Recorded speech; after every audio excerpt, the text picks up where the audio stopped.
సాధారణంగా భార్యాభర్తల మధ్య మనస్పర్ధలు వస్తే భార్య అలిగి కొద్దిసేపు మాట్లాడకుండా ఉండడం అనేది స్త్రీల సహజ లక్షణం.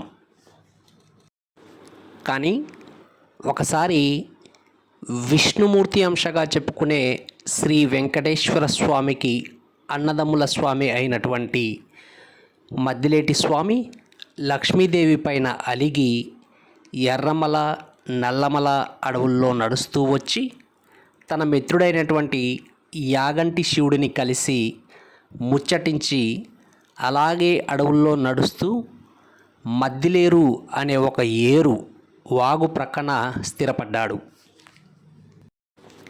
ఇక్కడ భర్త అలకపాన్ పెక్కడం మనం చూడవచ్చు. తదనంతరం లక్ష్మీదేవి స్వామివారిని వెతుక్కుంటూ యాగంటి శివపార్వతుల సహాయంతో స్వామివారిని చేరిందని ప్రతీతి. అలా ఈ అడవుల్లో లక్ష్మీదేవి మద్దిలేటి స్వామి ఇద్దరూ స్థిరపడ్డారని కథ.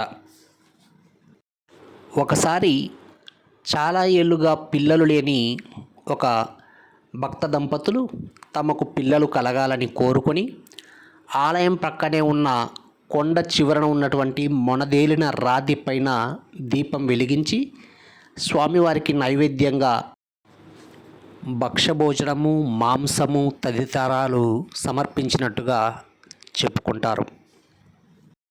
అంతేకాకుండా తమ కుమారుడికి స్వామి పేరు పెట్టుకుంటామని మొక్కుకున్న తరువాత కాలంలో వారికి ఒక పుత్రుడు కలిగాడు.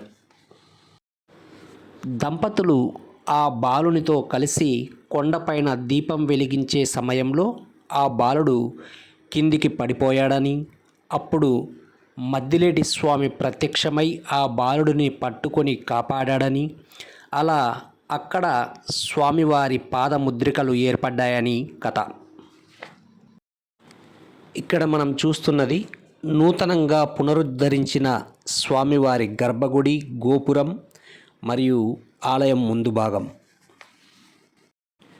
ఆలయం ముందు నుండి ప్రవేశించిన భక్తులు స్వామివారిని వ్యాఘ్ర రూపంలో లేదా నరసింహస్వామి రూపంలో స్వామివారిని దర్శించుకోవచ్చు.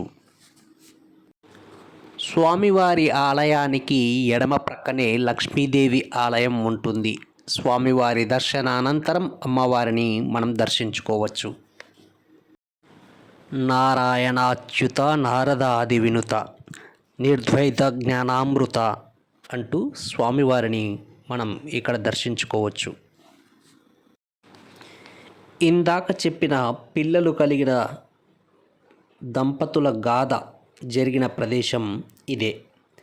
ఇక్కడే స్వామివారి పాదముద్రలు ఉంటాయి. ఇక్కడి నుండి చూస్తే మనకు కింద స్వామివారు స్థిరపడిన ఆలయం, దాని ప్రక్కనే లక్ష్మీదేవి ఆలయం కనిపిస్తాయి. ఇక్కడి నుంచి మనం ఆ రెండు ఆలయాలని చూడవచ్చు. దట్టమైన సుందరమైనటువంటి అడవులు, కొండలు, వాగుల మధ్య అత్యంత సుందరమైనటువంటి ప్రదేశంగా లక్ష్మీ మద్దిలేటి స్వామివారిల స్థావరాన్ని మనం చెప్పవచ్చు, చూడవచ్చు.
మొనదేలిన రాతి శిఖరము పైన వెలుగుతున్నటువంటి దీపాన్ని మనం చూడవచ్చు. ఇది అత్యంత ప్రమాదకరమైనటువంటి స్థలం. ఇక్కడే వారు దీపం వెలిగించే సమయంలో వారి కుమారుడు క్రింద పడినట్టుగా, అక్కడి నుంచి ప్రక్కన ఉన్నటువంటి స్థలం నుంచే మద్దిలేటి స్వామి ప్రత్యక్షమైనట్టుగా మనకు గాథలు చెబుతాయి.